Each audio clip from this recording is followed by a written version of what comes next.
Okay, sorry for the delay. So what we're going to do is we're going to try and run Berkeley GW, and the aim is twofold. Okay? I want everybody to run everybody in batches. We'll get to that in a minute. I want everybody to run Berkeley GW, and we'll just run the first thing, which is silicon. Okay?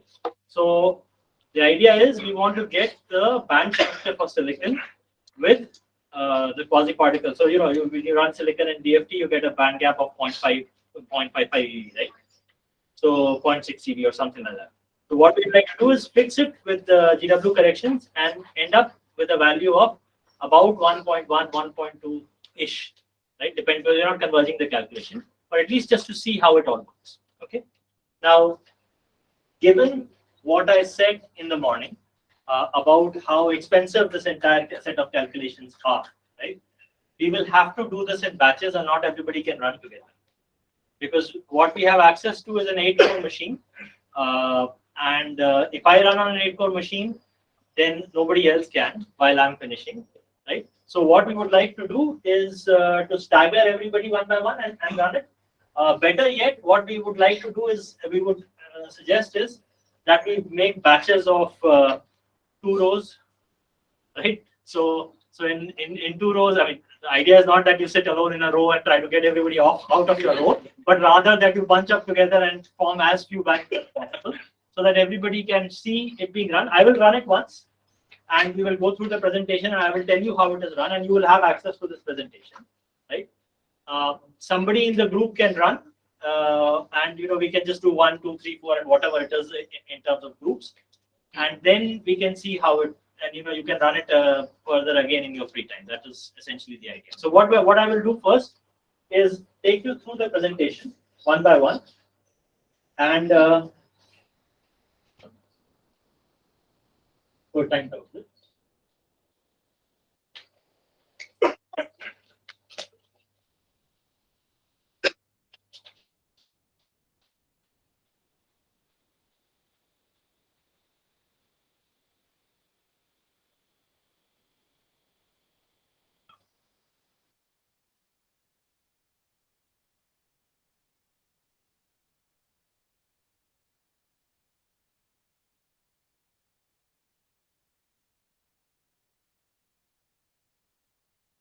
Okay, so you guys can all see this, right? So with that logistics aside, why don't I run it first, right? And then we will try to see how the logistics of people running it separately. Okay, sounds good to everybody? Yeah. Okay. So this presentation is actually made by Namana and Ishita. So I'm just the one presenting. So when I make a mistake, not if, they will correct. So the idea is, in the morning, what we talked about, there are several parts to the entire calculation, right? To run a GW calculation. So what we will do first is the first part is the DFT calculation, which we call the mean field calculation, right? And the idea is here is that we will generate the DFT eigenvalues and eigenfunctions from there. We also need the VXC matrix elements, which are stored in this file called vxc.app. And then you have this charge density, which you will also need for the generalized plasmon pole, as I briefly mentioned in one of those very heavy slides. Okay, so there I had mentioned something about generalized plasmon pole. That is basically all the information that we will need. Once we have all of that run, and that we will run in quantum espresso. Okay, we will use the mean field quantum espresso as our mean field engine. Run quantum espresso, we will convert that into the Berkeley GW format. Okay. This is going to get interesting. Okay, as you go along, you will realize that there are about 10 steps along the way to actually get to the final answer. So we'll run quantum espresso, get the DFT output, convert that into a format which is compatible with Berkeley GW, right? Then we will run the epsilon code, and when we run the epsilon code, we will get the dielectric functions, the f0 mat and the f1 and the f mat file. I'll tell you what these are in a little. Once we've done that, these will be HDF5 files, which will be used as input when we run the Sigma executable after that. Sigma is the one which calculates the sigma matrix elements, and that is where you get the sigma minus DXC dash. Okay, so the first correction. In principle, Berkeley GW can be compiled with HDF5, right? Such that it will take all the inputs from the main field and write it out in HDF5 files. We haven't done that. We have done it in the simple, the old format, okay, which is called, so they'll be called WFN and WFNQ, and it will be called F0 mat and F mat. These are binary files. It doesn't matter anyway, HDF5 or whatever it is. You can't look at the file in any case, okay? And then after that, we will run the next input, which is the sigma file. We'll run the sigma, and the sigma will give us the output will give us the quasi-particle corrections, and from which we should be able to draw the quasi-particle band structure. Have I lost anybody so far? Not yet. If you get lost in the process, stop me. There's no point in me just going on with all of this if you guys are anyway lost. Okay. So okay. Now we have compiled Berkeley GW for you, and you can all use it from my account right now. But when this is just the tutorial. Eventually, you will all go back and want to run it wherever it is that you want to run this at. There, what you have to realize is that the code is freely available from berkeleyGW.org. You can download it. What is it required if you want to install Berkeley GW? The things that you require are you need a layback and scaler pack. So, how many of you use HPC with the AMD environments, and how many of you use with an Intel CPU processor? How many of you use HPC? Let me just start with that. Okay, very good. So there is a fraction of you who use HPC. How many of your HPC environment, is it Intel or is it AMD? Intel. How many of you have Intel? Okay, very good. So all those with Intel, the layback and scaler pack and everything comes from MKL libraries, right? The Intel MKL libraries is what you will use to link it to. There are in the configuration in Berkeley GW, it is all given, and you can actually just easily compile the code, okay, with that. For people who do AMD, how many use AMD clusters? Okay, so this one, you can compile it with something called Bliss and Flame, and there's a scaler pack version which is available with this as well. So that is what you will need to compile this with eventually. We have compiled it right now with Intel. It makes no difference for the final answer. It makes no difference whatsoever.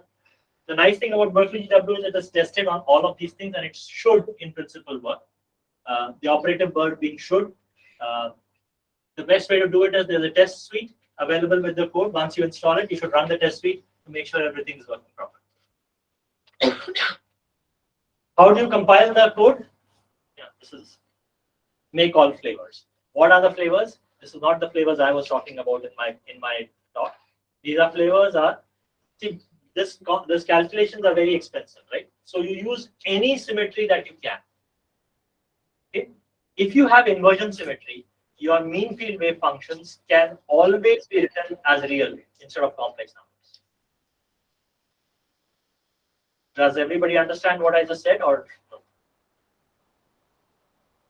Okay. So I will try to explain. So the point is, when you diagonalize, when you do quantum espresso, right?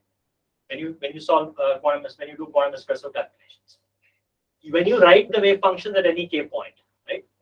The coefficients are complex numbers, right?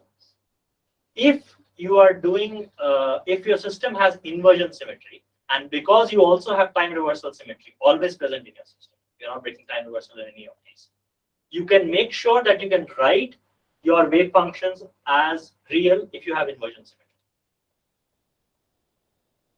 Why do you care? Why you care is the following. What is the size of a real number?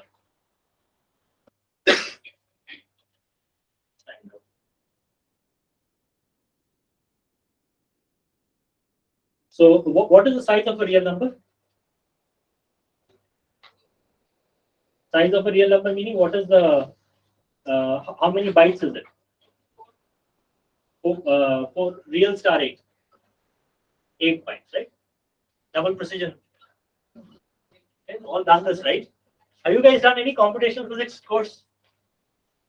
Yes, no? You know how numbers are represented on a computer? Real numbers, complex numbers? Yes? Real numbers are how many bytes? Double precision, 8 bytes.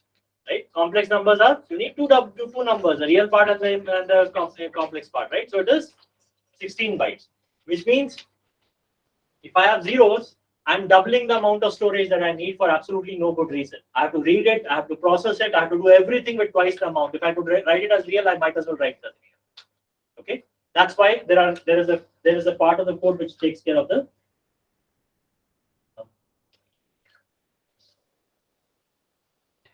So how do I do that? Just give me a second.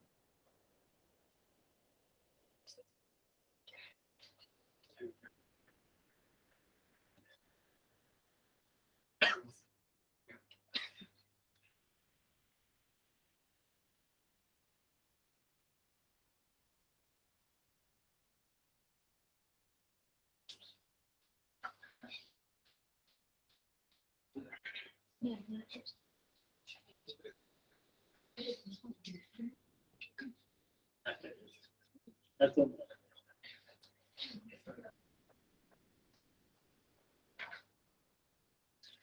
Right, and this is okay. Okay. So when you say make all flavors here, it refers to the real version of the code and the complex version of it. Now, silicon. Does it have inversion? Yes, no. Okay, maybe. Yes, no, maybe. Choice. There's only 3 choices. Yes, no, or maybe. You got to pick one.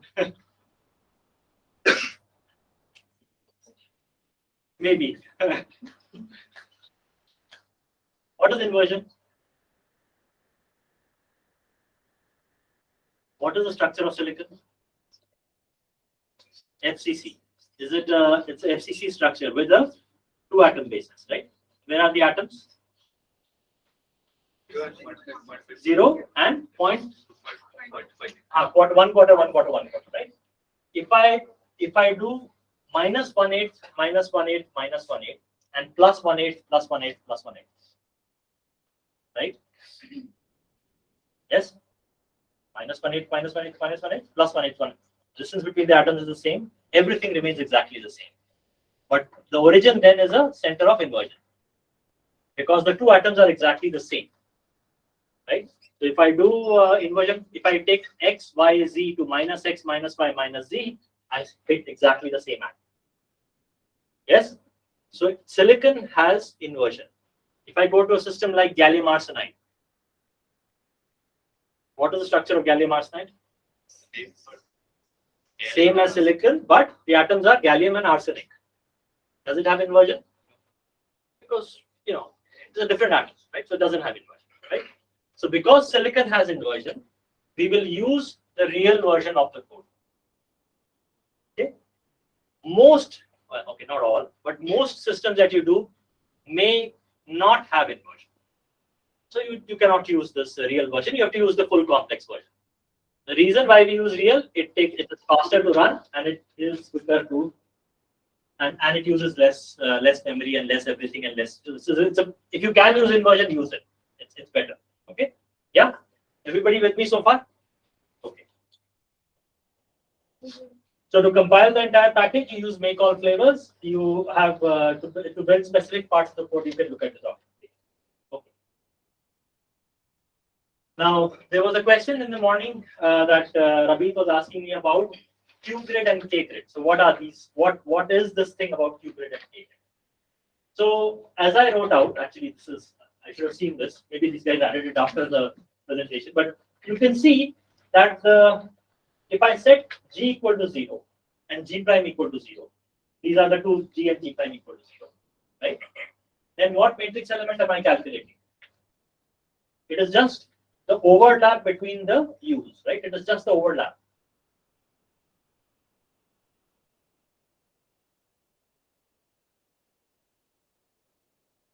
I know it's been a long day, but you guys have to give me something, right? Does this make sense or no? Yes? So if this is just the overlap between them, then this is what it becomes. Both the matrix elements become exactly the same, and you have to calculate this one, right? For G equal to 0 and G prime equal to 0 at any Q. Okay. Now the thing is the following. If I give you Q equal to 0, what happens to your Coulomb interaction? It'll blow up, right? Because Coulomb interaction goes as 1 over Q square, right? Q plus G square or Q 1 over Q square, right? The Fourier transform. It's 1 over R in real space. If you Fourier transform it, it's 1 over Q square, right? Yes? Yes. If I have the gamma point, the 0, 0, 0 point in my calculation, what is going to happen? I have a problem. I'm going to multiply this with some Coulomb interaction, and this object is going to blow up. Right? My computer doesn't care. I put in 0 in the denominator, I have a problem. Is this a real problem, or is this a problem of the way in which we are taking the limits? I already told you the answer. It is a problem of the way in which we are taking the limits. The problem is the following. In reality, the dielectric function doesn't blow up, right? For an insulator, what happens to the dielectric constant of an insulator? For silicon, what is the dielectric constant? Some 10, 11, 12, something like that, right? So it's a constant number. It's not blowing up, right? But if I look at all this thing that we talked about today, it's going to cause a problem, right? But if you think about it for a little bit more, you realize that just because the denominator goes to 0 as Q square doesn't mean I have a problem. I have to look at what does the numerator do at that point, right? And it turns out the numerator goes as some constant times Q square, the leading order term. That means what? That means in the leading order, I don't have a problem.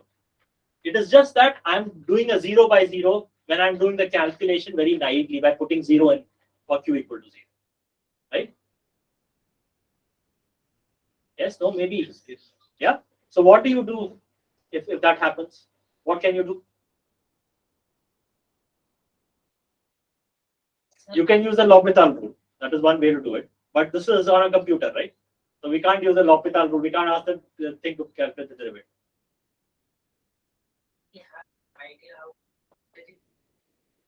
So this goes as a Q. Sorry. So the way to see that it goes as Q tending to 0 is the following. You look at this quantity. What happens to this quantity? This is going to be a constant because it has a valence and a conduction. So this is gapped out, right? This always has a gap. So the question is, what does this quantity go as when Q tends to 0? So you know the K dot P expansion. K dot P. Yes. K dot P theory, right? Yeah. So what I'm going to do is I'm going to start. So this has valence and conduction. So in principle, these should have been orthogonal. Like these were at the same K block, right? Right. But what is the first order correction that I will get? How will it mix? The first order correction with a linear term will be with the Q term over here. And because it's a mod square of this, it will actually go as Q square, right? But the constant in front, I don't know. This is just me talking, right? We don't know what the constant is, and that's the quantity that we are after. Right? So this will go as Q square. So this Q square and this Q square will cancel, and that's how we get it. Yeah. So the thing is, we cannot compute this dielectric constant at Q exactly equal to 0 directly. Okay. So what we do is the following.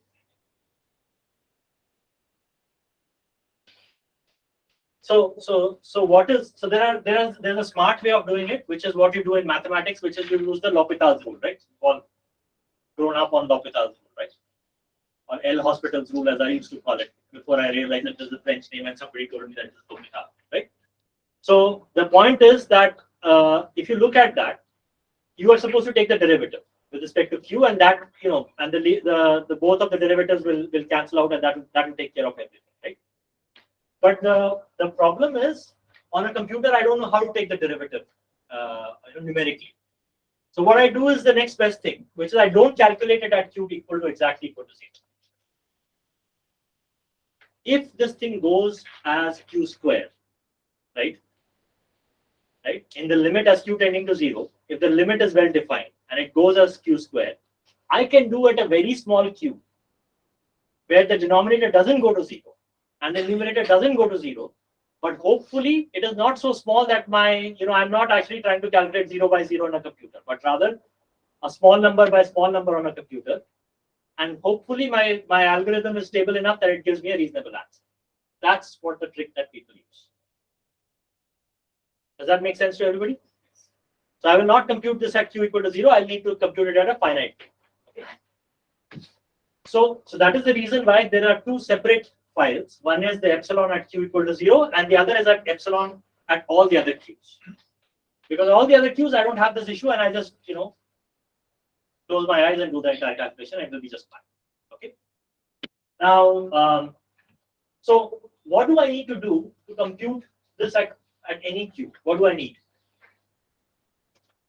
I need the conduction bands. I need the valence bands at some k, right? I need the valence band at some k, and I need the conduction bands at k plus q, right? All sorts of conduction bands at k plus q, right? So what we do is we use two sets of k grids for the valence and conduction state. For q equal to 0, we will do a very small shift and compute the valence bands from what we already have, and the conduction bands will be computed from the other slightly shifted grid, so that we can actually do the overlaps, right? And so I can pick this from. So I have a file which contains all the k's. At every k, I have all the bands. I see that I've lost everybody. I have a wave function file, right? Yes? Yes. I did the DFT calculation and I have a wave function file. What does it contain? What do you think the wave function should be? What is the information that I need?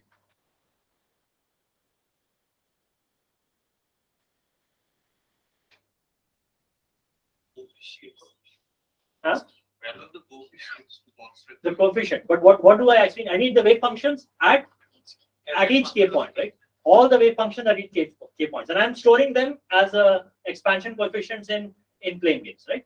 So I have the wave functions eigenstates for every band at every k point. That's what I have, right? Up to all the bands that I calculate this for, right? But then I also need this for the small shifted q grid, and that I will get by just taking the occupied band on the small shifted q grid, because I need the valence ones, I need it at the shifted, right? And I'm going to shift it by a small amount and just calculate the valence bands for the small shifted q grid. For the other things, I already have everything in the same file,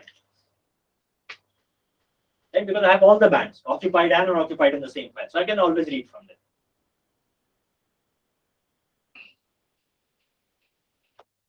How many people did I lose? Huh. Yeah, we do. Because otherwise I will not have that information. So for the valence and conduction, you have to perform for other calculations. Valence and conduction I can do, see, for in the same calculation. So I will first do a DFT calculation where I will converge my charge density. It is done, right?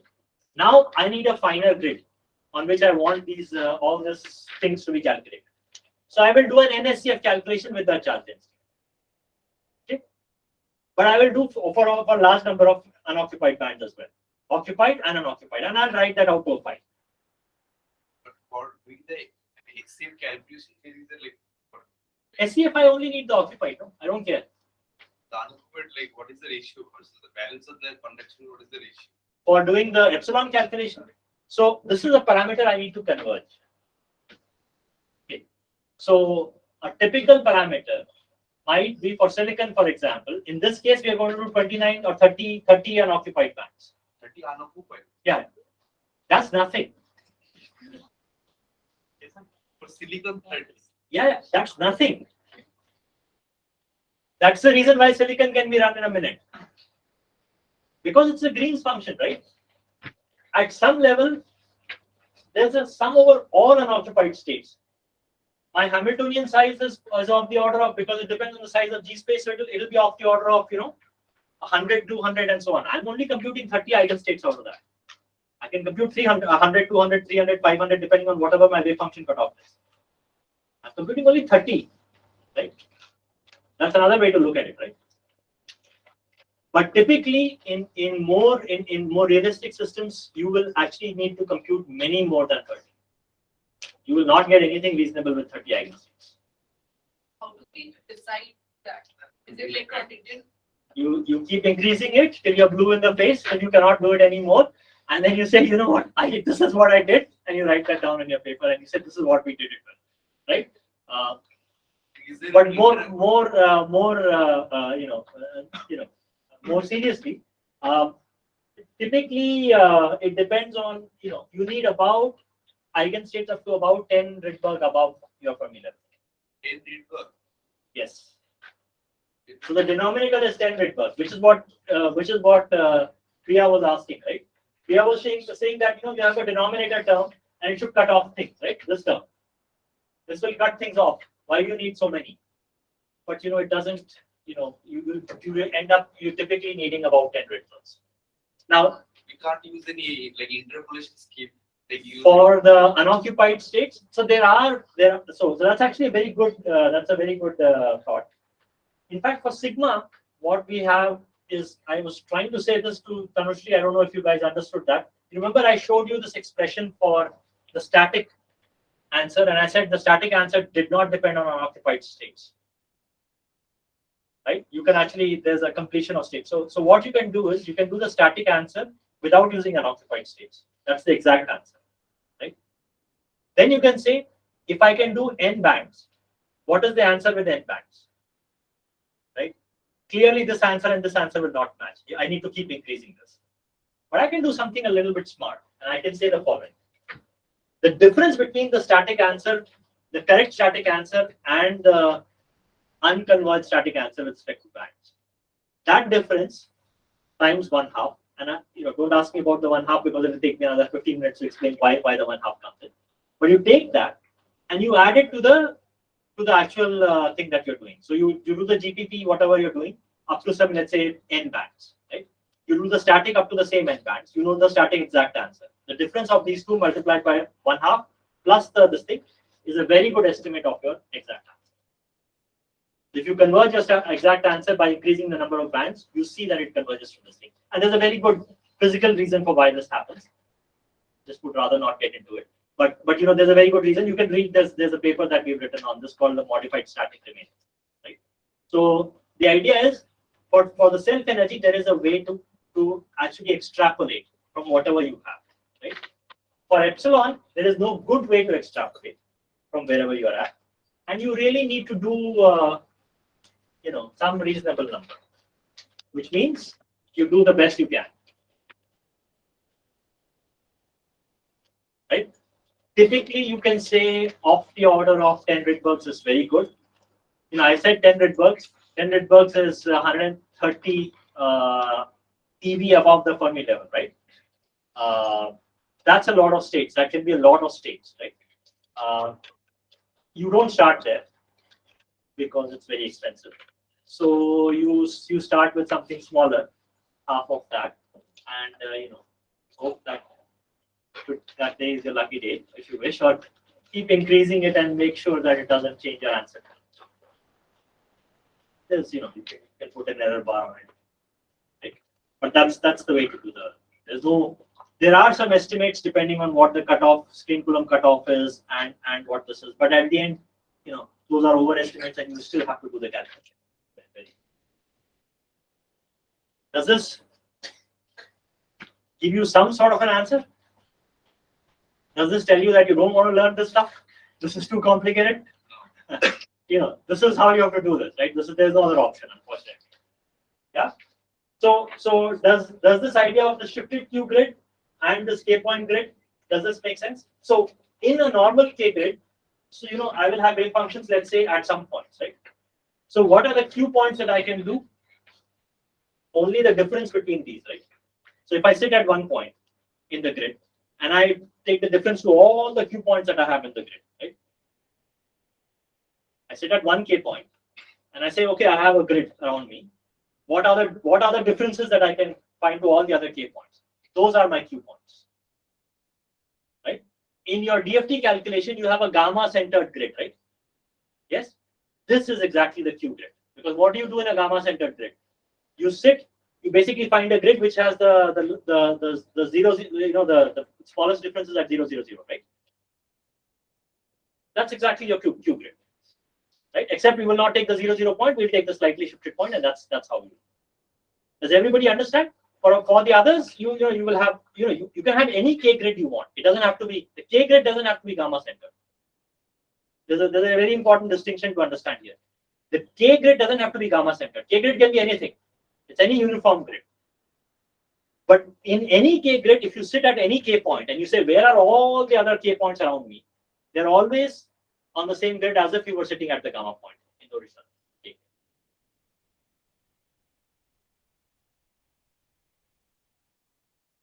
Kind of, yes, no, maybe. Maybe. No, that's fine. That's fine. If somebody said yes, I'd be shocked because it takes a little while to understand these two different grids. So the k grid you will find in our simulations will not be gamma centered. So there's actually a utility called kgrid.x that is given with Berkeley GW. It helps you in finding out what k grids and what q grids you can use. For the SCF calculation, we can use the gamma. SCF you can do anything you want. For the next part, like shifting part. No. So here's the thing. So you first do the SCF calculation, do whatever you want. Yes. Right? You have a charge density. That's the only quantity that's coming out of it. You converge it till you're absolutely sure your charge density is good. Now your Hamiltonian is fixed, the DFT Hamiltonian is fixed. Now you can calculate at any k point that you like. Right? The question is, which k point should you pick? So there are two grids here, the k and the q. For the k grid, pick any uniform grid that you want. Gamma centered, not gamma centered, it's up to you. Yes? The q grid will be determined by the k grid that you did, that you picked, because it's only the differences in the k grid which will show up. Yeah, and that always turns out to be the gamma centered. Yeah, you can show that. It's actually not very hard to show. It's basically just a very simple shift, and you can actually show. Okay. So what we will try to do, we're going to run now, or what are you going to do? Okay, so this is just showing you what all we will run. So there's a directory called Berkeley GW workshop inside. So if you go to tilde M Jain, tilde Manish Jain, Berkeley GW workshop, and there's a directory called Silicon inside there. Maybe silicon underscore GW. Okay, silicon or silicon underscore GW. It is silicon is the first part of the name, so it's pretty easy to find. Inside that there are these 8 directories. Okay, and if we do things right, then by the end of the day we will actually have a band structure of silicon by running all of these calculations. Okay, so let me first tell you what do these directories do. The first one is because there are all these grids that you have to worry about. The first one just tells you what k points to run the quantum espresso calculation at. It will take care of all the grids for you. And by me saying that it takes care of all the grids for you, you have to give it input parameters such that it takes care of all the grids for you. So you can say, I want to run on a 5 by 5 by 5 k point sampling with half shifting. It will give you a list of k points. When we are done with the SCF calculation, we can cut and paste it into our calculation, and it will run it. It will run the quantum espresso at those k points. Right? It will also tell you the other part, which is the shifted Q grid and all of those things. So we will see that when we run that. So once the grids are all determined, you then first run the SCF calculation. You run it till you converge. That this is DFT. This is the easy part, right? Once that is done, we will take the charge density from the SCF part and run at the k grids that we determined from the first directory, and we will run the DFT calculations at all these points, getting all the wave functions that we need. The WFN and the WFNQ with that small Q shift. Okay. Once that is done, we have to do the force and find. These are for the Sigma. For the sigma calculation, you mean for the BSc calculation? Sigma calculation, Okay. for the course grid, and then we do interpolation. So we will also need to do interpolation, for which we will need to run it on the fine grid. We'll see that in a minute. Once this is done, for these two directories, we will take the wave function files over here and run the epsilon calculation. After this is done, we will have epsilon inverse, right? From here and from the epsilon inverse, which we copy from there to here, we will run the sigma calculation. This will give us the quasi-particle shifts at the k points that we ran it at, right? But we only ran it on a grid, so we only know that the shifts at this point, at this point, at this point, at this point. How do you draw a branch structure from there? We interpolate, which is the last directive, which does the interpolation. Yeah. Are we ready for the program? Okay.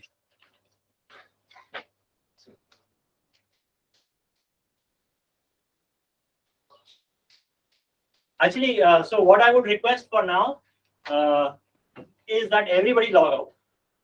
Okay. Let me run it and show you, right? And then perhaps what we will do is after that, we will sort of do it sequentially one by one, and you can, two row by two row or whatever it is, and we try to figure out what is the best way to run. Yeah. Okay. So I'm going to try and run this. Here goes nothing.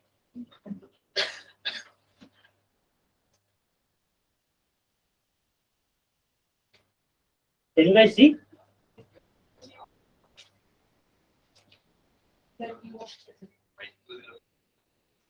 Can you see now?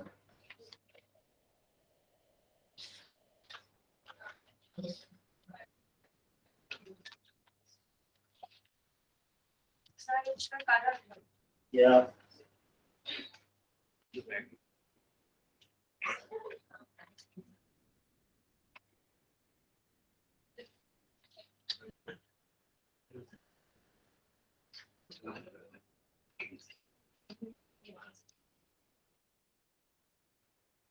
I think you guys know how to change the font size. Font size I've made it, edit background color.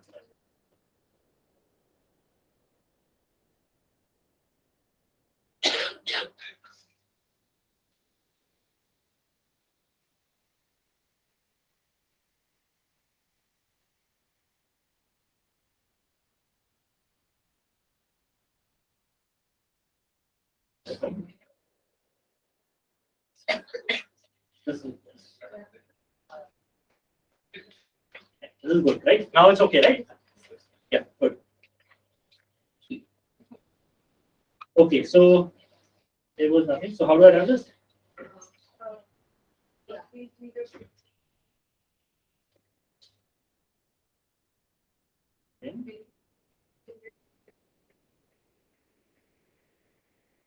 Actually, let me just run this and see that it will print out a error message. It says it is in Out.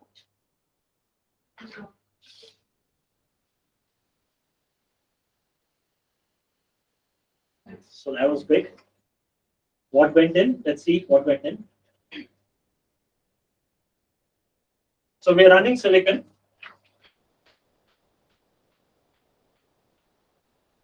So the first parameter is the k point grid that you have provided.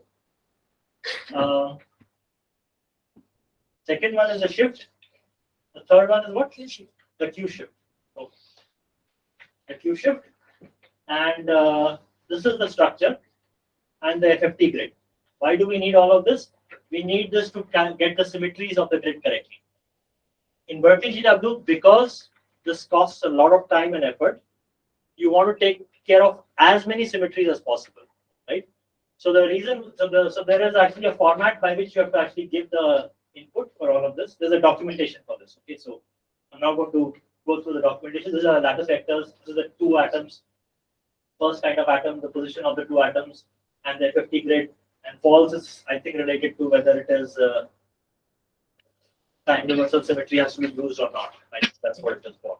If I remember that. It's been, I think, 12 years since I've used this, but anyway. But I think that is what that's what it is for. So what did it do? Yeah. For the silicon, the position is 0.25, 0.25. Precisely. So, but hold on. That is correct. You can give 0, 0, 0 and 0.25, 0.25, 0.25, or you can give minus 0.25, minus 0.25, minus 18, minus 18, minus 18, and 18, 18, 18. Okay. The latter, which is minus 18 and so on, actually is the center of inversion is 0. There's an inversion center, right? The system, as I said a few minutes ago, right? There's inversion symmetry in the system. We will use that to actually make the calculation simple. If I take a unit cell and I move all the atoms by a constant, does anything happen? So I moved it by 1/4, 1/4, 18, 18, 18. Why? Because then my center of inversion. See, even in the other case, I have a center of inversion, which is going to be at 18, 18, 18. Right? If I sit at 18, 18, 18, one atom is at, if I do x, y, z with respect to that, and the other one is at minus x, minus y, minus z, right? But the code will not find it because it is not that smart. So I make it such that it is at 0, and then it finds it very easily. That this system has inversions. The separation hasn't. It's 1/4, 1/4, 1/4. The choice of origin has the choice of origin is Yeah, separation is the same, right? It was 0, 0, 0, 1/4, 1/4, 1/4. What is the difference between two? 1/4, 1/4, 1/4, right? Minus 18, minus 18, minus 18, and plus 18, plus 18, plus 18. What is the difference? 1/4. Exactly. Yeah.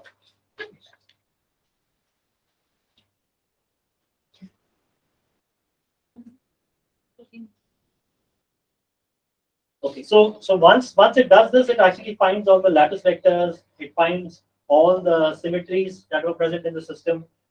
So it gives you a whole bunch of information.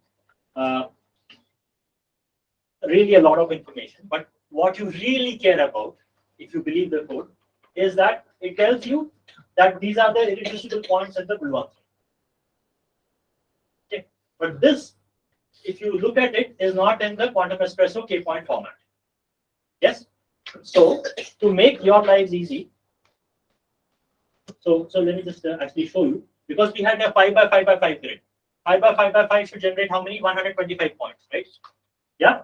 But then, are these 125 points the maximum I can generate with this?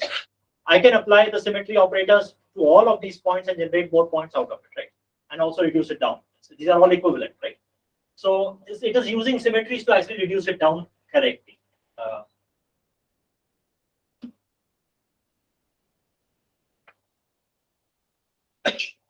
Now, how many of you are actually familiar with quantum espresso? Okay. So you can recognize this is the quantum espresso. Then the last point, if you want to give the k-point format, if you give the k-points, this is exactly how it requires the k-points to be, right? And the idea is you can take this and you can cut and paste it, or you can cat it to the end of your file and you have your correct k-points on which to calculate stuff. Right? Those are written in the Cartesian or reciprocal? No, this says crystal, right? It is written in the crystal units. Crystal unit. Yeah. So because that's what the crystal, and this is 2 pi by a is not written and so on. Yeah. Okay, so this is the only file in this. No. So now this was for the K grid, but now we need to run it for the Q grid as well.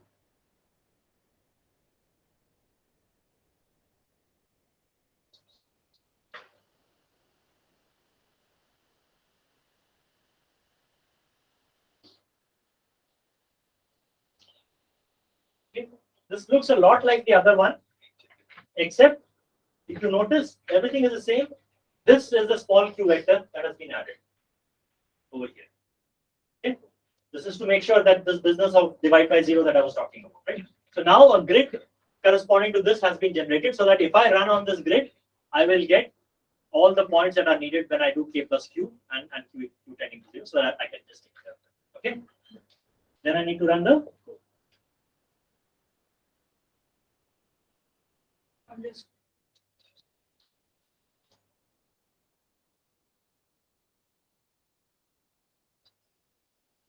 Yeah.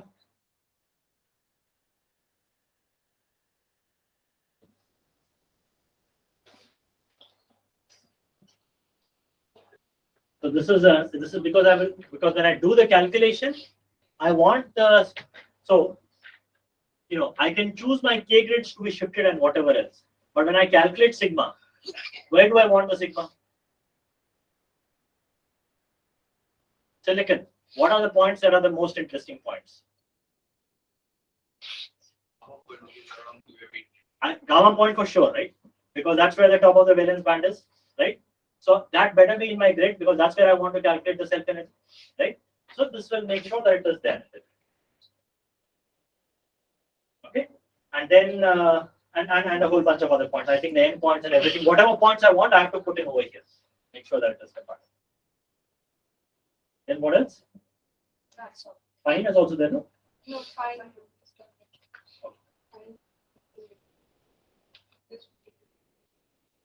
Okay. So now I've generated the grids. This was the first step along the 8-step process that we have, right? 8-point program, if you wish. So what is the second one? I need to run the SCF calculations to get the good charge density, right?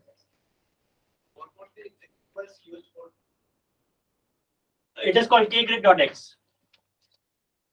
Kgrid.x. There's only one executable called kgrid.x, and there's documentation in Berkeley GW for how it is how it has to be used. What is the input? What are the things that? What are the every input? What are the quantities that are?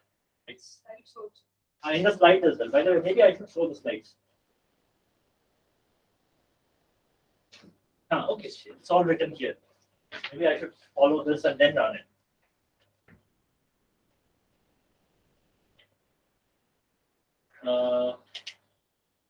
Okay, 01 SCF contains this thing contains this thing, this is fine, this is fine, this. Okay, fine. This is I have already said all of this. Yeah? Yeah. But the Q-grid calculation. Yes. That's gamma center or that It was gamma centered, but I shifted it by 0.001 in the Z direction. Not in the Z direction, in the A3 direction, in the B3 direction. anything to that. Yeah, but I have to just make sure that I do it consistently. When I do it over here, when I put it in my epsilon, I have to give it the same thing. Yeah. Okay, so this is PP dot it, right? This is later, right? So I first need to run the SCF calculation. Okay, so now, so this is quantum espresso input 5, right? And I don't know if you guys, some of you are familiar with the quantum espresso input 5, some of you are not. So I don't know whether it's, I'll just tell you, this is I' equal to 0 because we're going to give the cell parameters. They're actually going to define the cell. Otherwise, you can actually define the cell from here as well. This is what? The lattice parameter in both, right? The number of atom types is 2. The number of atoms is 2. Atom types is 1. Because we are only doing the SCF calculation here, why spend any extra bands, right? Just do 4. It should be fine, right? Yes. And the rest is just the wave function cutoff is 25 Rydbergs, and then the position of the atoms and the cell parameters are given here. And so what we're going to do is we're going to do the calculation on a 5 by 5 by 5 k point 5 by 5 by 5 k point grid with 1 1 1, which means that it's a shifted grid by half. I don't know if other codes may have a different way of representing this shift. By the way, besides quantum espresso, what else do you guys use? VASP. Okay, in VASP, I think there's a way to shift, right? To shift the grid. Yes. And I think they also have a 1 1 1 flag in the K thing, right? So it's exactly the same as this. Yeah. Okay. So I'm going to try and run this. So is it clear enough, right? Yeah. N4. Yeah. And where do I have the Q, P, and PW? Q No, small cube. Tiny. Shafts.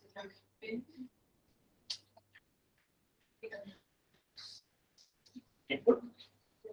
Consumer. This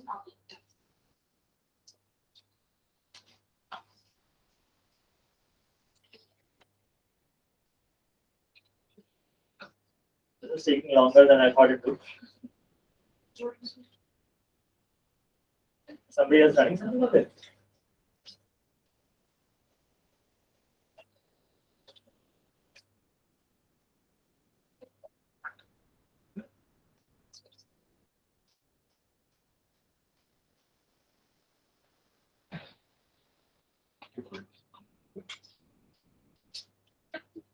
Oh, it just started.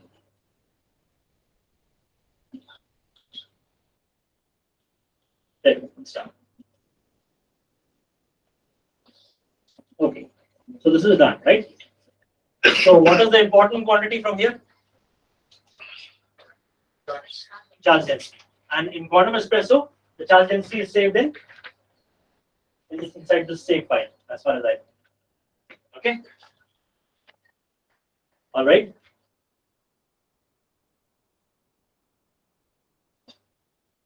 So have you already modified the input file? Yeah, everything with just. Okay. So what they have already done, which when you actually run it, it will not be done, is that they've taken the K points and added it to the input already. Right? You understand? I mean, this is the format in which that WFN log was given. You're supposed to copy this over here. They've already done that, so you can just run it. I can just run it. So what do I need to do? Just run this. Just run. And the save is already linked. Yeah, it's also yeah, copy. But I just ran it. Maybe copy from our previous. I see. Okay, Get fine. used to saving But you can. So what you're supposed to do, and that is actually important. You should actually link it to the previous save or copy it from that save. If you run it, see, there's an NSCF calculation now. If you don't give it the density, garbage in, garbage out. Okay. So you make sure that you link the save directory properly, or in whatever in VASP, I think you have to link the wave car and CH charge car or whatever it is. You have to copy it to make sure. I guess VASP also has the same sequence, or everything is. So otherwise, VASP does everything together, or does it also do it in the sequence? You do it in sequence. Okay. So the ideas, the same ideas will apply to VASP as well, although the details might be slightly different. So if you learn this, you can probably run VASP as well, hopefully without any problem. Okay. So.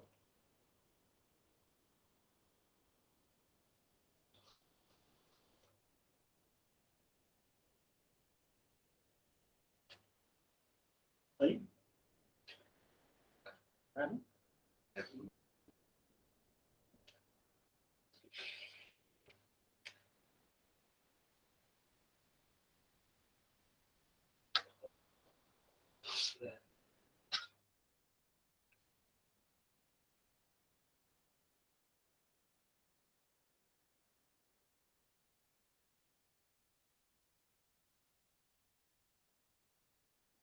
And let's see whether it did. But let's see. Eyebrow equal, so it says using eyebrow equal to 0 with symmetry is discouraged. Use the correct eyebrow. So maybe next time you guys should use that. Let me see for a second whether it read the charge density or not.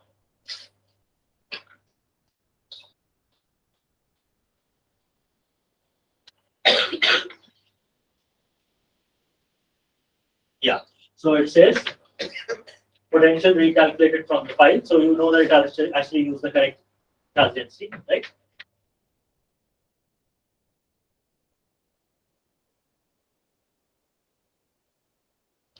So now we need to run pp.n, right? Yes. Let me just go to the slide and show you guys. So now the thing is the following. The information is there, but Berkeley GW expects input in a certain format, right? So this is where this tight coupling with whatever code you're using comes in. We have actually written converters from quantum espresso wave function format to the Berkeley GW wave function format. If you are running this, let's say within VASP, I think it will automatically read the wave functions from the file. You probably don't need to convert them from one to the other. That's correct. Yeah. I think other codes like ppnet and all will also do this for you. If you run Yambo on the other hand, because it has several things from which it can actually run this, I suspect, although I've never run Yambo, it will also require you to convert from one format to the other. Yeah. Okay. So for this, there's a utility called PW to BGW. Very name was chosen because it's plane wave, because which is quantum espresso to Berkeley GW. That was the reason why the name was chosen. And now if you look at this, so if you look here, this is the input file for that. There is a prefix silicon because that's the directory from which it will read the stuff, real or complex. So this is where I was telling you about that whether the wave functions can be chosen to be real or not. The calculation was done on complex wave functions. Quantum espresso does not care. It only uses real wave functions if you use the gamma point. Okay? And you can force it by choosing the k point as gamma. Only then will it use the real wave functions. But because we know there's time reversal symmetry and there's inversion symmetry, and we can choose real wave functions, we will actually tell this converter to convert these wave functions to real. That I want to write out the real wave functions, right? And it knows how to do this. Okay. Then these are some flags which are there for a long time. The important part is what is the name of the file that you want the output in. You call it WFN. You also need to give it what grids that you use to generate it. And this is actually all written out in the file, because if you don't give it this information, it actually doesn't have this information of the top. Or at least it never used to have. Maybe in the newer versions it has. Now, because we will be calculating the self energy on the wave functions which was stored in the coarse grid WFN, we will use the coarse grid to actually also calculate the charge density and the VXC.dat file. And what is the VXC.dat file? It basically contains the matrix elements of the X exploration. Because what we need is sigma matrix element, which we will compute, minus the VXC matrix element. So, which we will get from DFT, because we don't need to compute. Yeah. So,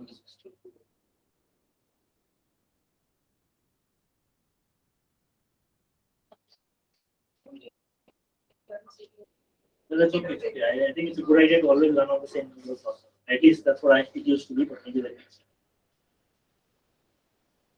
Oh, sorry.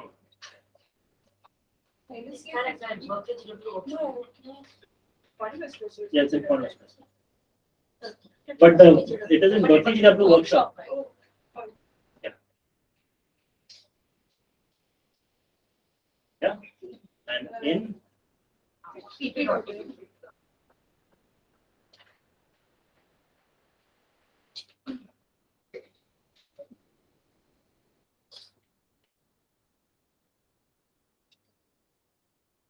so the pp.in is exactly the file that we had shown, and let me just see the.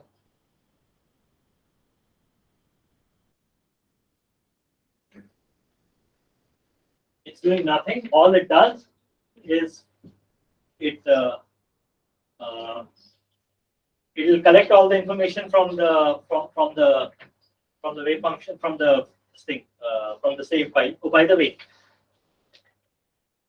it used to be, I don't know whether it is still true or not, Quantum Espresso doesn't always write out the wave functions unless you give it some flag, right? There's a flag that you have to give. So just, I mean, the one that we have is okay, but just remember that Quantum Espresso by default will not write out all the wave functions into the save file. You have to make it write it out, and then this will read it and convert it. Okay, so this is already done. So if everything is good, then we should have a WFN file here. Yeah.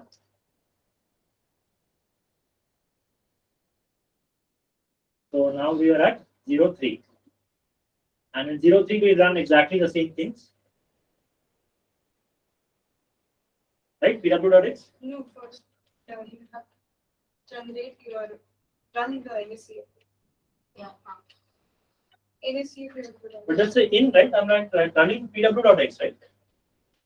So Okay, yeah, this is right. Yeah, you said PP dot. No, I said PW dot. So that's fine. So we first write the wave functions out and then we will convert, right?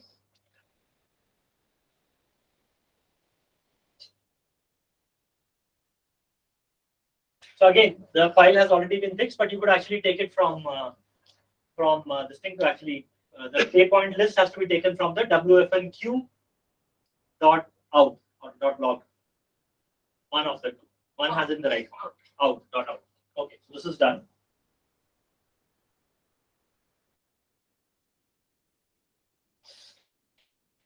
Okay, and now I need to do the PP, right?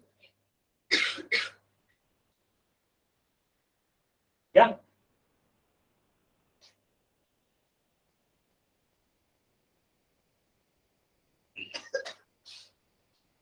So here, remember, we renamed the file, otherwise it's, it is called WFNQ. Right? Again, it's real, and all the other information is exactly the same.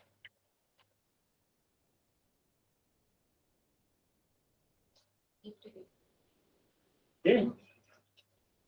Again, we run the in. Yeah. Again, the k points have already been put in, otherwise you would have to put these in. Right. Yeah. We can run this.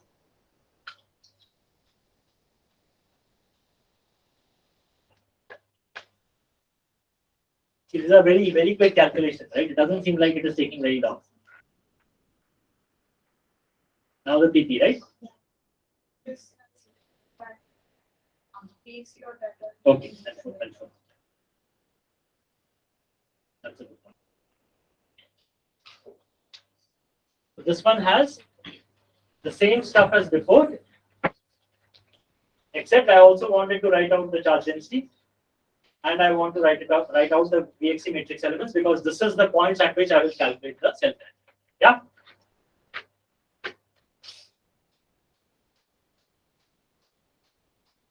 Okay. So now what we have is now we'll go to the 0. 0.5. 5 is not there. Actually, 0.5 is fine used for Huh. position. We don't need that. Not right away, you will need it later, but it's the same calculation. I think, and it's here. No, It's just NSC. Oh, okay. no, it is. We have to do an NSC calculation and do plot in the same level. We are not using for sigma. So epsilon is not guaranteed. We are not. But in We use In interpolation. interpolation. okay, fine. Not sure I understood what they said, but they seem to know what they're doing, so it's okay. I'll just go with what they're saying. So what we have to do now is we have the WFN files. All the information that we need is actually already in place. Now what we need to do, typically you can link these files. You don't have to copy them over. You can just soft link these files to the appropriate directories, which where you generated them. And you have to set up the epsilon.inf and run the epsilon execute. Okay. So let's look at the epsilon.inf. Oh, they already have it. So good. So the epsilon.inf, what are the quantities that we need to specify? So if you remember, I said that you need to specify a cutoff. Yes, the G cutoff, right? What is the size of it? What is the chi GG prime? What is the G Q plus G square?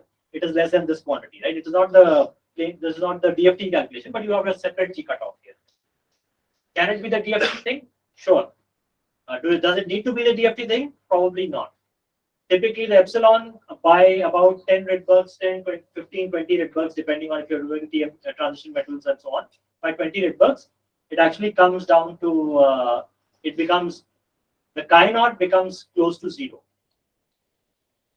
What does that mean? If chi becomes close to 0, what do you think is epsilon?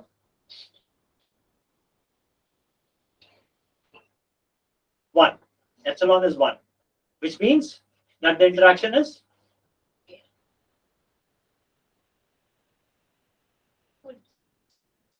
what do you think is the interaction? Maximum. Maximum in what sense? No screening, right? Which means it is the bare interaction. Right? It's basically bare Coulomb interaction, right? Yeah, it's just the bare Coulomb interaction. So the thing is, after that, do you think if I keep increasing my cutoff, it is already 1. Epsilon 1 se neeche jana nahi wala na. It's not going to go below 1, right? 1 is about as low as it gets. I mean, we are we are not doing anything.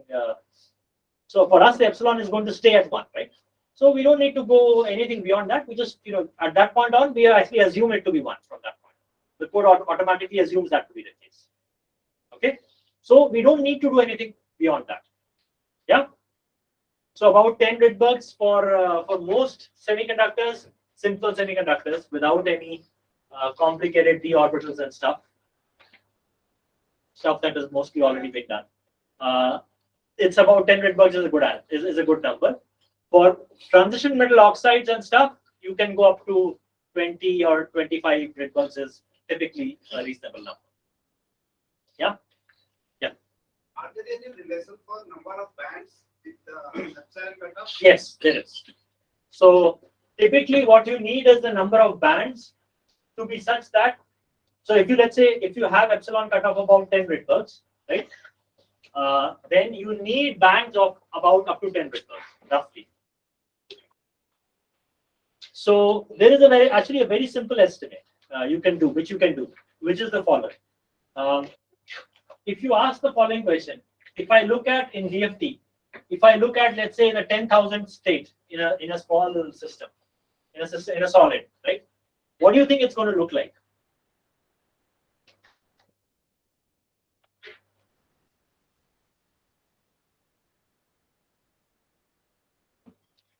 So can you repeat? Question is, let's ask, what will the 10,000th state, 10,000th eigenstate, right? What do you think it will look like for silicon? Having a constant value. Constant value meaning I'm so talking about the eigenstate. What do you think will be the eigenfunction? What do you think will be the eigenenergy? Let's start with the Energy is constant. eigenenergy is constant with respect to what? K value. With K. No. So the way to think about this is, so what do you think is the potential? How large do you think is the silicon potential? So you have silicon atoms, right? Yes. How much do you think is the potential?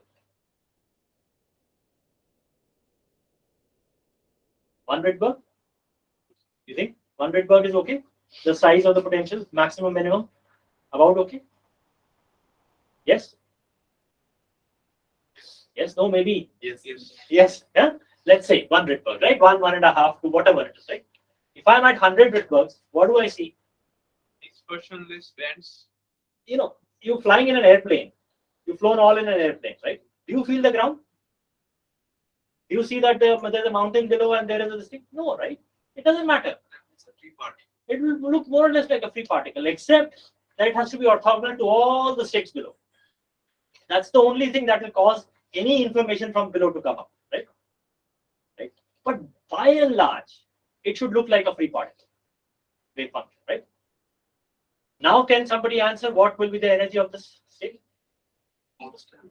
It will be some k plus g square by 2, right? Or k plus g square by 2, and whatever it is, the standard free particle energy, right? Except it will be off by some, one Rydberg or 2 Rydberg, whatever was my size of my potential. Roughly, that is what is going to happen. Nothing else is going to happen. Does that make sense or no? From my average value of the potential, I roughly have that energy, right? So to answer your question, that tells you roughly how to find out how many bands, how many. So you need to know how many g vectors will fit in a sphere. So you know from the cutoff what is the size of the number of g vectors that you need. In fact, there is a g sphere calculation that this can do and tell you that with silicon, with the g1, g2, g3 vectors that you have, if I give you a 10 Rydberg cutoff, how many g vectors will be inside that? Okay, roughly that is the number of bands that we need within a factor of 2 less, which is a good thing, but you don't know that a priori. So you start with within a factor of 2 less, and that's roughly okay. Does that answer your question? Why is it important? Because when you do the cutoff, you're basically setting up the matrix that size, right? That determines the size of the matrix. But you also need to make sure that you have enough eigenstates. You're spanning the same, you're constructing this with transitions which happen within eigenstates, right? and you need to have roughly the same number of eigenstates as the number of G vectors, roughly, right? So that you're not way too off. Yeah, so that there is only one parameter per se. I think I had something about this in my slides, although I think I didn't say it very clearly.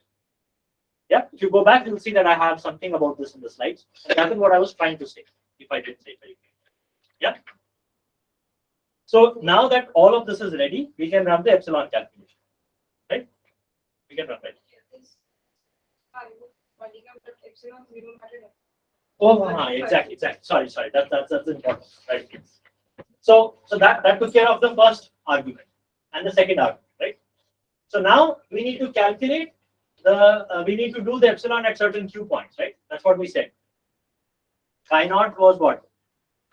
Q G prime. G prime we took care of with the cutoffs, right? What about the Q? What Qs are you going to use? Qs that are compatible with your grid. How do you find the two Qs that are compatible with your grid? You have a 5 by 5 by 5 grid. You take the gamma point 5 by 5 by 5 grid. This is the number of points you get. Right? Except we have done something funny with the first point. They all look 0. But if you look closely, this one has been shifted. Right? And the reason why it has been shifted is, and you have to tell that this one is the one which is the shifted point. So for this, it will write out the epsilon in the F0 mat file because it will also be treated differently in the subsequent GW part of the calculation. But why did we do this? Bypass divergence. To bypass the divergence, the 0 by 0 divergence, right? So that's exactly that's all there was. Okay. So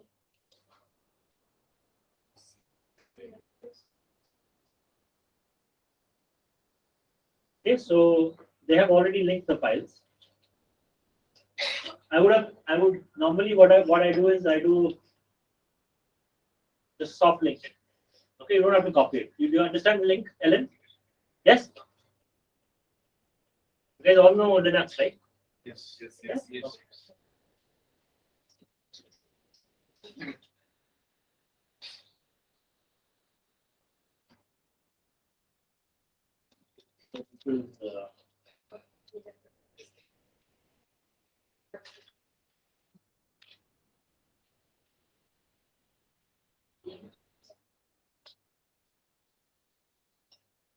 Okay.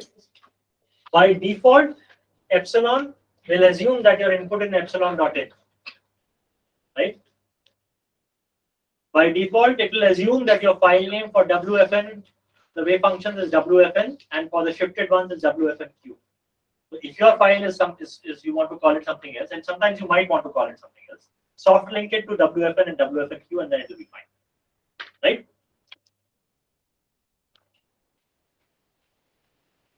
I can run it in the background, right? You can out. Yeah.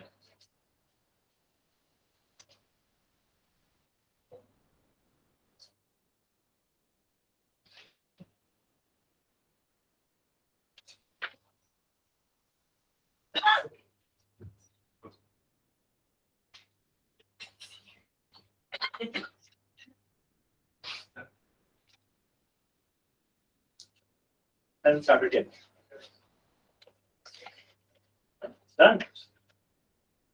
But it didn't write anything in the output. No, it didn't.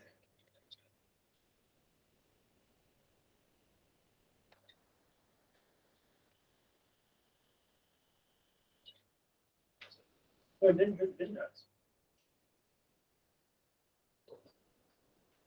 Four?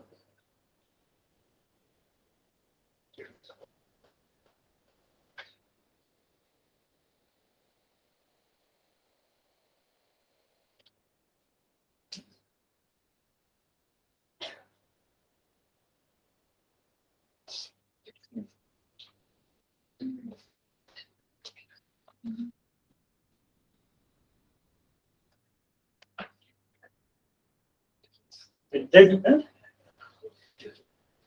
Ah.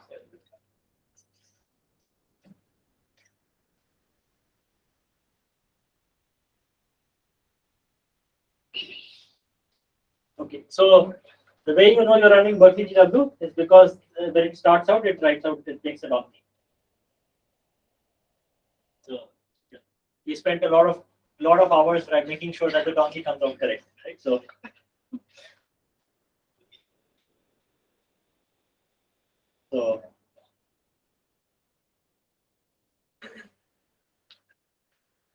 what it does is it basically writes out what all things that you so first what it is doing is it actually is reading the wave functions, because you have some whatever number of key points and eigenstates and everyone. It is going to read everything together into the memory, and that's what it's doing.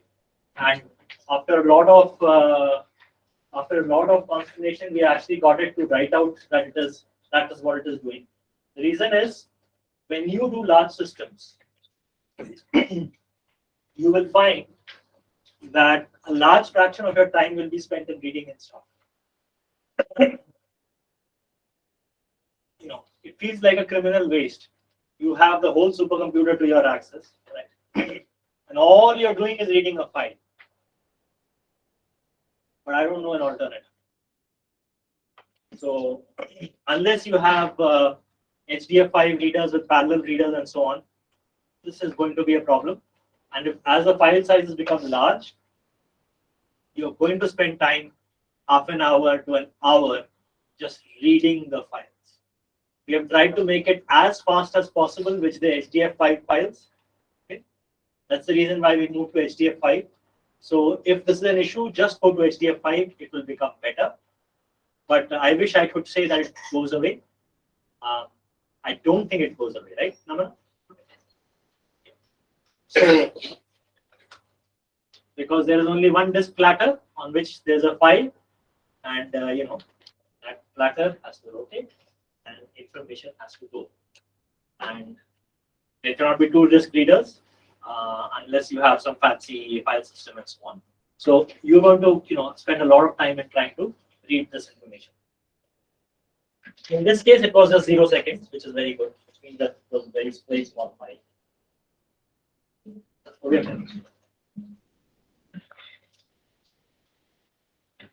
So then it also read the WFNQ file, and then it did then it started doing calculations and so on and so on and so forth. Then it first does the Q equal to 0 point. Sorry, Q equal to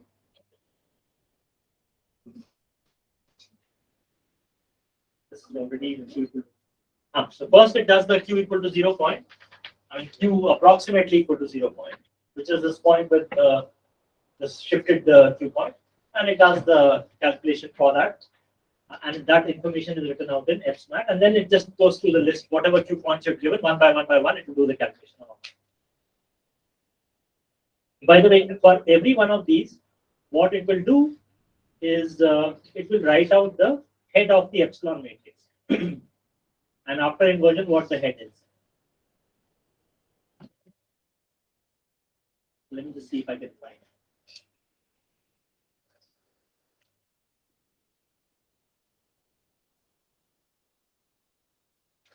Yeah.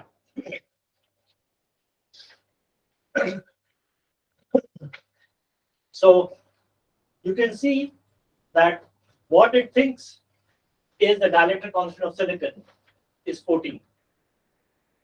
The correct answer is 11. So this can be due to two things. One is we've used only 29 bands in this calculation. You should be using 200. That will fix this issue somewhat. What you really want is actually the inverse of the epsilon inverse.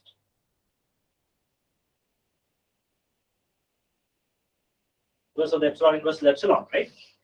Is it? Yes, no, maybe.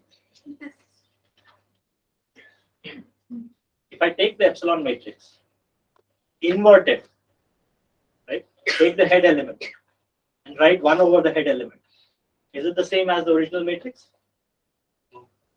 No, right? That's the reason why you say what you really want is the inverse of the epsilon inverse. And if somebody can actually do this calculation, it's about 1 by 8, right? 1 by point. What is the number? 1. So it's 10 power minus 2, right? So what is the number? 0.08. No, 0.08 divided. So what is 1 by that?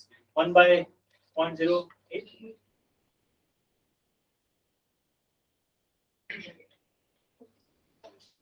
So 100 divided by 8, which is what? So it's becoming better, right? So the inverse of the epsilon inverse is not the same as the epsilon, right? Does everybody understand this? Because you inverted a matrix, right? And it contains what? Why did you invert the matrix? Because it, that is what you're supposed to do. You're supposed to solve the Dyson equation. You constructed the chi-naught, which was the whatever the polarized, the irreducible polarizability. When you invert that entire matrix, this is what the quantity that you get, and that actually is very closer. It gets closer to the real dielectric constant. Yeah. Okay. So now let's get to the punchline. Sorry? Oh, yeah. Okay, so now for the sigma calculation, you need sigma dot in, you need f max, f0 max, that is the zero part funny business.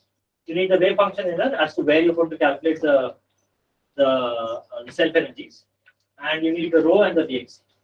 Okay. So these are, as they say very clearly, this is the WFN file that is copied from this thing. It should be called WFN inner. You can soft link it or copy it, either which case. Yeah. And when you run this, you will get output. So the sigma dot inf is going to look like this. These are the points at which I want to calculate the self-energy matrix elements. Now remember, this doesn't contain the 001. Okay. I'm assuming the epsilon at 0.001 is the same as epsilon at 000. Why did I do the 001? To make sure that the divergence is taken care of, right? But the matrix is the same. I'm just going to assume that. And these are the points at which I will calculate the sigma. For how many bands am I calculating the sigma? I'm calculating the sigma for the first 14 bands at these points, right? How many bands am I summing over in sigma? I'm summing over 32 bands for sigma. And I need to say what the screening is. So depending on what you say for the screening, the divergence. So for example, I said that the chi goes as 1 over, the chi goes as q square, right?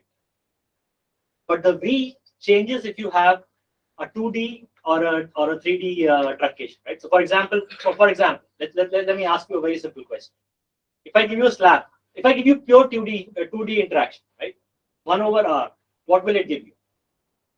What is the Fourier transform of 1 over r in 2D? Is it 1 over q square?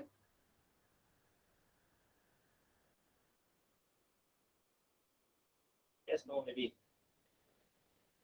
No. I would ask this question, right? So the question is, what is it?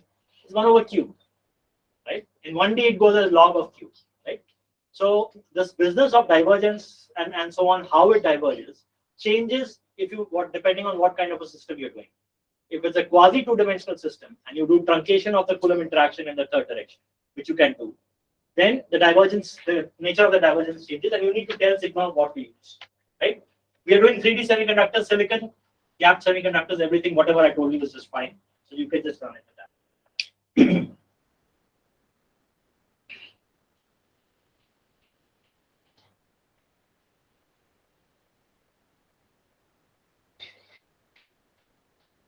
So out, right? Sigma dot out. Yeah. I don't need to run it in the background. Don't run it in the background, then maybe I will not tell. Can I pipe the output? What is it? Anyway,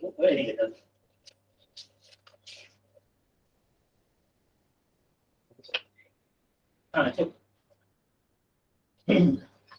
I don't know how long does this take. Half a minute.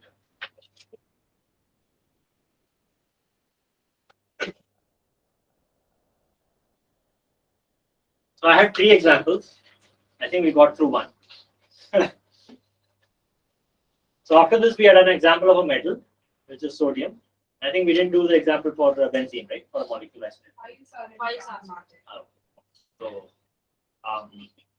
So there's an example for metal as well, which there's slight differences in how the metal is treated for Q tending to 0. Because in a metal, you cannot see so again, going back to how this thing goes. In a semiconductor, there was a q square by q square, which you could cancel out, right? In a metal, the epsilon inverse should diverge as 1 over q square, right? But you need to get the constant correctly, right? So you cannot not do the metal, you cannot do the same trick that you did for semiconductors. Now, so you cannot play the same trick that you played for semiconductors. And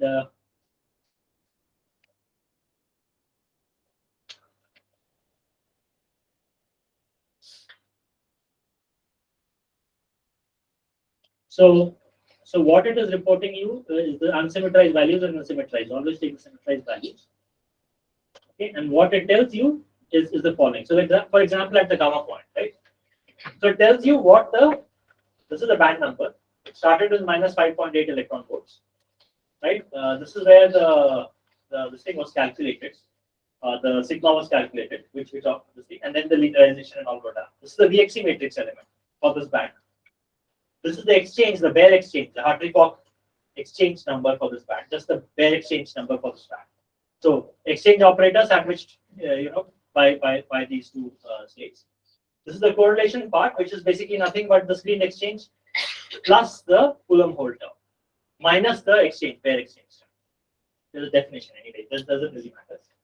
The point is that once you calculate it at this value, you will get a value of this kind, right? But then you actually linearize. If you remember, I talked about this. I was saying something about you have to linearize the self energy with respect to energy and self consistency and this, that, and the other. When you do this, you get EQP1, and this is the Z, that Z that I was telling you about, which is 1 divided by 1 minus del sigma del E. This is what the quasi-particle weight is. So you can see that for the first band, that's at the gamma point, one band, and then a triply degenerate manifold and another triply degenerate manifold. So at the gamma point from 6, so this was your gap, which was, this is the direct gap, this is not the indirect gap, right? So this is the direct gap at the gamma point. The direct gap at gamma point in silicon is about 2.5 volts, which is what you're getting here. Once you've done the thing correctly, you can find that this has increased to 3 point something, right? 3.2 volts, right? If you go back and you look at what sigma this thing is, if you go back and just look at Hybertson and Louis or some other paper and look at what the quasi-particle thing for this thing is, this is about right. Yeah, it's not. So the thing is, if I keep increasing the number of bands, both of these numbers will move. It turns out, luckily for us, there is some mercy in all of this, which is that the gaps converge faster than the individual eigenvalues. So if you're doing a molecule, you have to really converge. If you need the ionization potential, that's the quantity you need. You need to really converge this number very well. But if you're interested in the difference of two eigenvalues, the quasi-particle gap, that usually converges faster than individual eigenvalues because they both converge at the same rate. Usually. Right? There's a lot of hand waving and usually and this thing and heuristics that I'm giving you because there are no rules. This is what we found. If you ask me, if you try to pin me down and say, is this formally true? No. I will back off and say you converge your calculation. I'm not responsible for your calculation, right? You have to converge it. But usually you find that it converges faster, and you will find that if you do this long enough, you will find that this actually happens. Okay. Now we have 0.8. So for this we did fine. You already have this. Yeah. So for this you have to actually run the pw.x and define one where you had generated the grid for that and done everything for that. So can I just run it? Yeah. How do I run it? Same. I mean,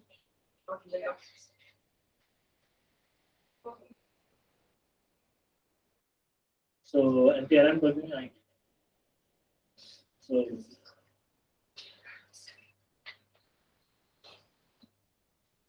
then what do I do?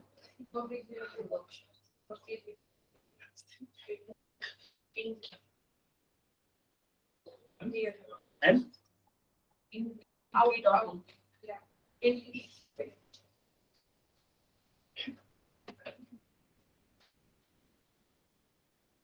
after this we'll have the plot. No, we have to type plot.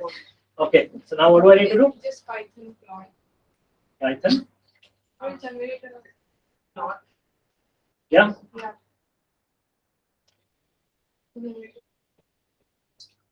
Is it up?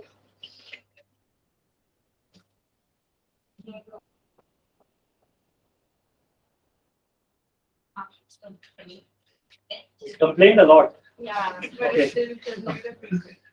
but I guess it is just saying deprecation warning, so I don't know. And now what? You find you have a Bank structure. line structure underscore. No. Underscore E. Yeah. Underscore S. Oh, I can't open it from here, is it? Minus X, right?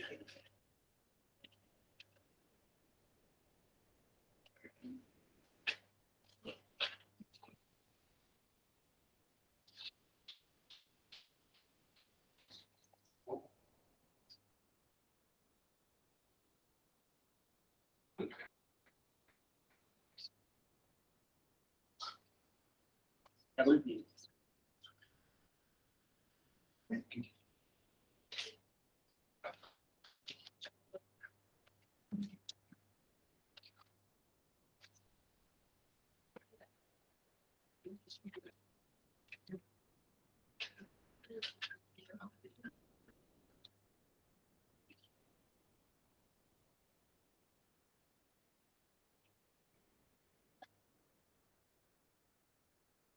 Ah, still doesn't work.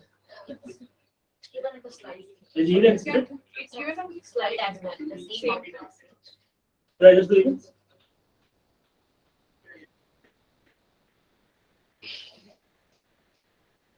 Yeah, no, no, display. I guess this is not exporting display because of the magic. Okay, fine. That would be nice there to. in this one. Okay, so sorry, there's a PDF file which we cannot open, but if you did, this is what you would see, right? So you can see that, at the gamma point, the gap opened. So what have we done here? Okay, in a solid, right, there is no reference. In a 3D periodic solid, there is no reference. Does everybody understand what I'm trying to say here? What I'm trying to say is, you don't know where to put the zero, right? There is no vacuum level. I can add 1,000,000 to all my eigenvalues, and the world will still be fine. And the world will anyway be fine, but I'm saying that nothing really changes, right? If I add 1,000,000 to all my potentials, right, 1,000,000 electron volts to all the potential, what happens? Nothing really happens, right? The whole thing moves up or down, right? But the potential remains the same. The electrons still don't care about what my absolute number is. They only care about what the difference is, how to go from one place to the other, right? And that only depends on the difference, right? So it doesn't really matter. So the point is, normally what do we do when we do a calculation? Let's say if you're doing a molecule, is there an absolute reference? Yes, you set the vacuum level to 0. If I take the electron out to infinity, I say that is 0. It has 0 energy. That's my definition of the vacuum level. Does everybody understand this? If I'm inside a solid, I don't see vacuum anywhere. Yes? So I don't have a reference. So what we've done here is we've set the valence band maximum in both the calculations to be the same, which is 0, right? In GW as well as in DFT. Okay? That does not mean that the GW correction for the valence band was 0. Okay? This is just me setting it. This is just me setting this value, right? And I can set it to whenever I want. Yeah? Okay? But what has happened as a result, when you look at this, it seems like, oh, the conduction band moved. Actually, both the bands moved, and I showed you that, right? Because in the output, you saw that the valence band went from whatever it was, some 5 electron volts or something, right?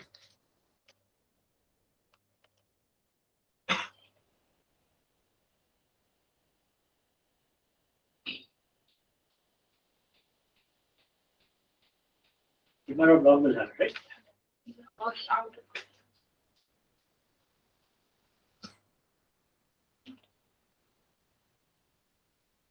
This is an important point that I want to emphasize to you guys. See, look, our value was 6 electron volts in DFT, right?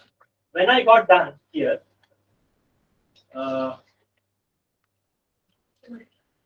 these are the unsymmetric values. Wonder. So once I got done, the EQP one is 5.5, right? So it moved.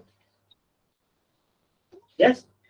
So and this one also moved, right? Both the values moved, but I'm allowed to fix my valence band maximum to the top of the as the zero of my calculation, right? I'm allowed to do that, and I did that. So when you look at the plot, it looks like only the conduction band moved, but that is not true. Both the bands, right? So you have to always, when you look at these kinds of plots, you have to always keep in mind as to how they've plotted it. Most people will plot it the way that I've plotted it, which is that. The other thing to notice is this didn't change a whole lot, which tells you that DFT actually did get the DFT eigenvalues were roughly correct. Actually, quite good actually. Yeah, but all of the bandwidth is what I meant.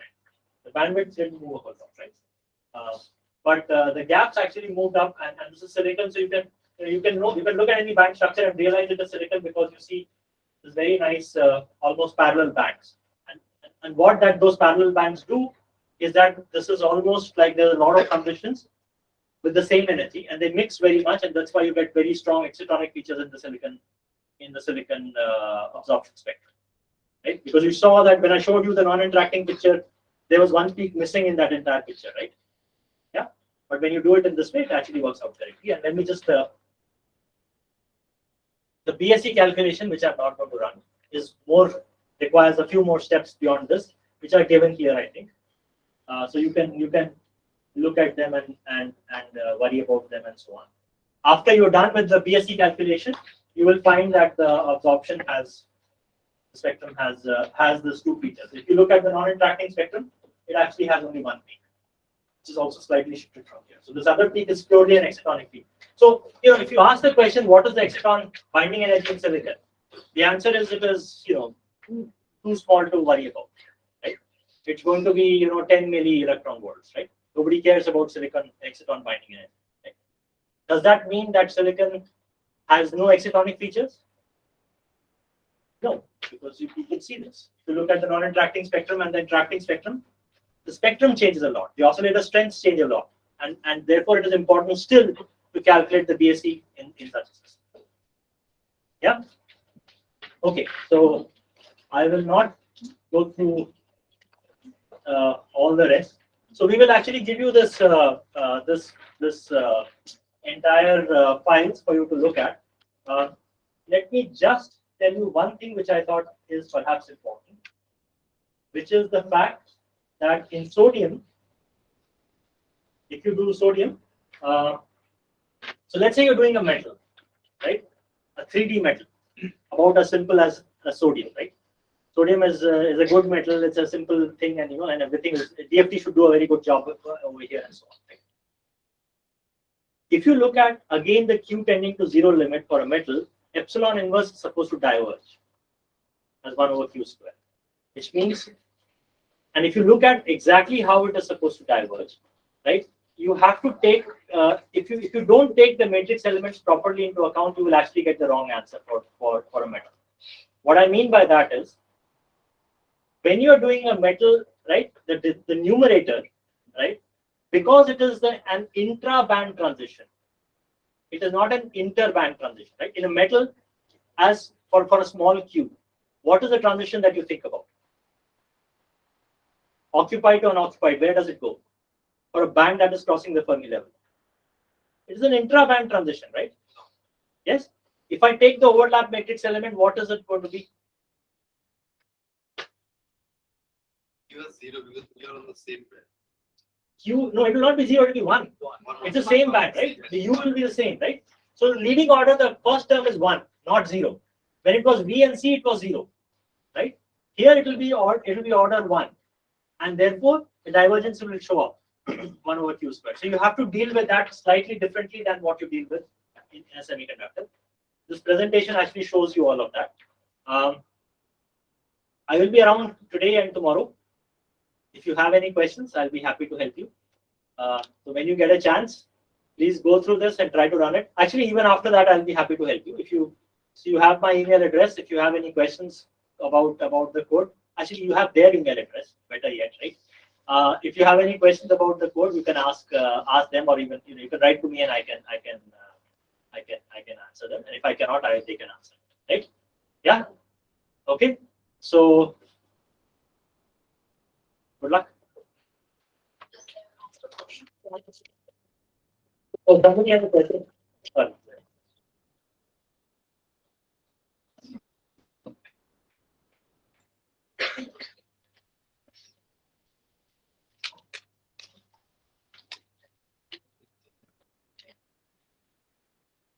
Yeah. So let me answer Somendra's question, which is does QE plus Yambo versus QE plus Berkeley GW, which is faster? You know, I honestly I don't know. As a developer in Berkeley GW, I'd like to think that Berkeley GW is faster, but if I'm being honest, I really don't know the answer. So I think you can try both and see which one is faster. You've seen how long it takes to run Berkeley GW for Silicon. You can try this example in Silicon. I'm pretty sure Yambo has a similar example. I would be shocked if either of the codes were off by a lot. They have both been optimized for an HPC environment. I would be very surprised if one of them is much faster than the other, because they've both been very well optimized. The other question is, why doesn't GW open a gap in graphene? I mean, I don't think there is a gap in graphene, right? So GW is not supposed to open up a gap in graphene. GW doesn't open up gaps where they're not supposed to be gaps. So that's a good thing, right? So I would say that's what. I don't. Maybe you were asking something else, perhaps. No, something like yeah.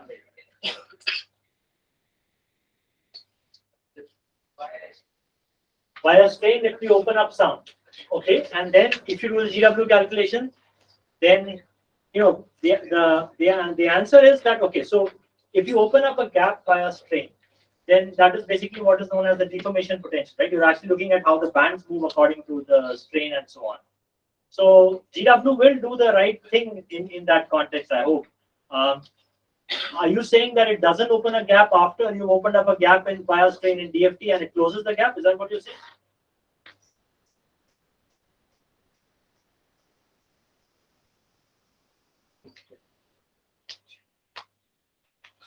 Okay, I guess I have to wait for it to respond. I don't think it should give you the concept. Yeah. Yeah, it should show up. Yes. If you have a slight gap in, so the point that he's making is that there's a slight gap in DFT, let's say a very small gap, will GW preserve that gap? I would like to think so. Yes. I don't think if there's a physical reason for opening a gap which comes from strain, from symmetry breaking, I think GW will not break that. Whatever is broken will remain broken in GW as well. It is built on top of the DFT calculation. So I don't think there's any reason why if DFT opens the gap that GW will close. Yeah. Okay. All right. So thank you very much.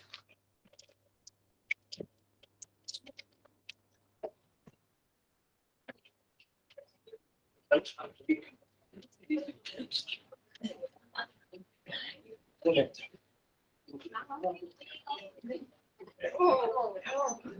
Manish is still asking the question. Sorry.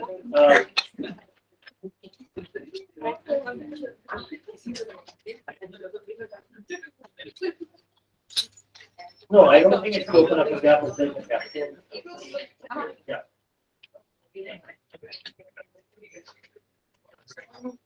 I don't think it has to open up. Yeah.